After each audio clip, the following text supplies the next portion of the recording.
It began on one of those bright summer mornings when the air smelled like freshly cut grass and childhood dreams. 12-year-old Lily decided to spend her vacation doing something simple, something pure, setting up a small lemonade stand at the edge of her family's front yard.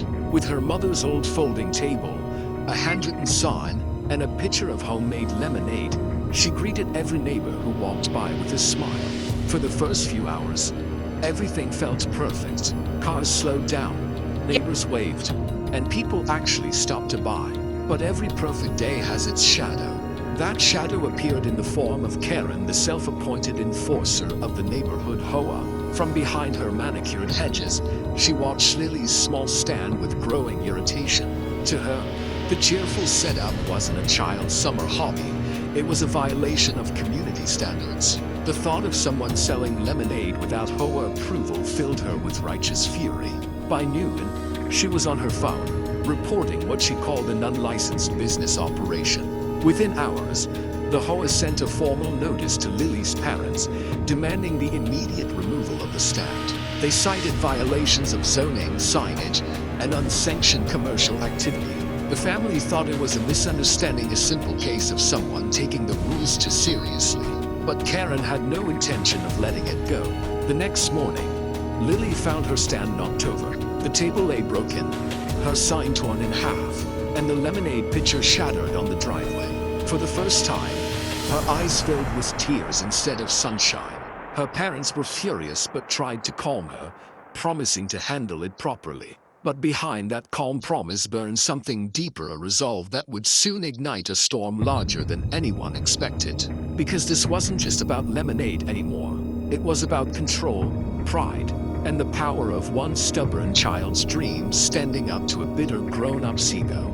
That night, as the sun dipped below the rooftops, Lily's father sat by his laptop, searching for the HOA's bylaws. Each line he read made his jaw tighten. There was no rule against children selling lemonade.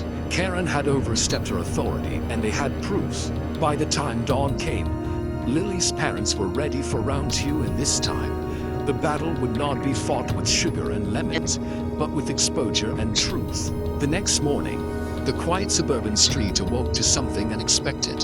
Lily's stand was back, repaired, brighter and bolder than before. Her father had replaced a broken table. Her mother painted a new sign that shimmered in the sunlight. And Lily stood proudly behind her pitcher, determined not to let anyone steal her joy. Karen nearly choked on her morning coffee when she saw it. From her front window, she watched with disbelief as children from nearby houses gathered around, laughing and cheering Lily on. Even some adults stopped by, dropping a few dollars in the jar just to show support. What had been a harmless lemonade stand was now turning into a quiet act of defiance. But Karen didn't back down. She doubled down.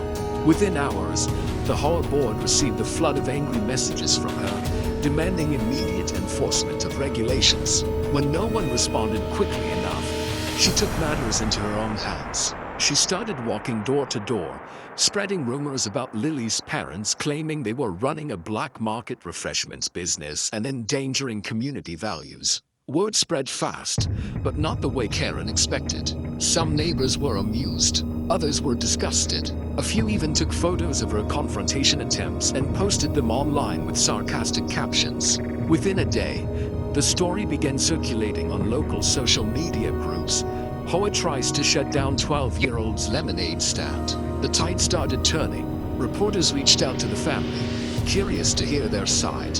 Lily's parents hesitated, but when the HOA sent another threatening letter, this time mentioning possible legal consequences, they decided enough was enough. They sat down with a local journalist and told the entire story, from Karen spying to the vandalized stand. The article went viral overnight. Hundreds of comments poured in from people around the country, calling the HOA's behavior insane, heartless, and the definition of Karen culture. Supporters began showing up in person, not just to buy lemonade, but to donate, to hug Lily, and to show the HOA that they wouldn't be intimidated. Karen, however, was furious. She claimed the family had defamed the HOA and threatened to sue. She even called the police, demanding the lemonade stand be shut down. But when officers arrived, They saw nothing more than a child serving drinks and smiling for photos. They left shaking their heads, leaving Karen fuming on her porch. By the end of that week, the neighborhood was divided, one half cheering for Lily's lemonade rebellion. The other whispering nervously about what the HOA might do next. And deep inside the HOA office, Karen began planning her next move, one that would cross a line she could never uncross. The following week began with tension so thick that even the summer air felt heavy. Neighbors avoided eye contact, whispers echoed between fences, and every car that passed Lily's lemonade stand seemed to slow, as if watching history unfold. But Lily didn't stop. Each morning, she set up her table with fresh lemons, ice, and her unwavering smile. What had started as a simple childhood dream had turned into a symbol of resistance, and that made Karen furious beyond reason. She could no longer stand seeing the stand. To her, it wasn't just lemonade, it was defiance, mockery, and humiliation. The local news had turned the entire situation into a viral sensation, painting Lily as a small-town hero and Karen as the face of unreasonable authority. Strangers online laughed at her name, calling her the Lemonade Karen. The more she tried to defend herself, the worse it got. In her anger, Karen made a grave mistake. Late one evening, after the streetlights flickered on and the world quieted, she marched across the road carrying a large trash bag. With one swift motion, she dumped its sticky contents, old soda, garbage, and spoiled fruit all over Lily's lemonade stand. She thought no one saw, but she was wrong. Across the street, a quiet neighbor's security camera captured everything, every movement, every glance, every act of destruction. The next morning, Lily's parents found the mess and immediately contacted the police. When the footage surfaced, it spread online like wildfire. Karen's smug face, frozen mid-crime, became an overnight meme. The HOA panicked. Sponsors, local businesses, and even city officials began distancing themselves. People started asking serious questions. How could an HOA allow its board member to behave like this? The outrage grew. Online fundraisers were launched for Lily, and donations began pouring in. By the end of the week, news crews filled the street. Cameras rolled as Lily, still wearing her lemonade-stained apron, served drinks beside her repaired stand. Behind her, a banner read, "Lemonade for Justice." Karen's downfall was swift. The HOA called an emergency meeting and voted to remove her from the board. Her neighbors, once intimidated by her, now avoided her entirely. She was left isolated, surrounded by the consequences of her obsession. But for Lily, things were just beginning. Local businesses offered to partner with her. A popular influencer mentioned her story, calling her the bravest little entrepreneur in America. Orders started coming in online for her family's homemade lemonade recipe, and soon, the small table on a quiet street turned into something far bigger. Yet, in the middle of her rising fame, Lily's parents knew this was more than a viral moment. It was a lesson, one about standing up to bullies, even when they hide behind rules. The summer that began with lemonade and tears ended with lights, cameras, and applause. What was once a small table in a suburban yard had become a symbol of hope and defiance across the nation. Lily's story continued to spread. News outlets, social media, and television shows all wanted to feature the little girl who stood up to the HOA and won. Within weeks, orders began pouring in from across the country.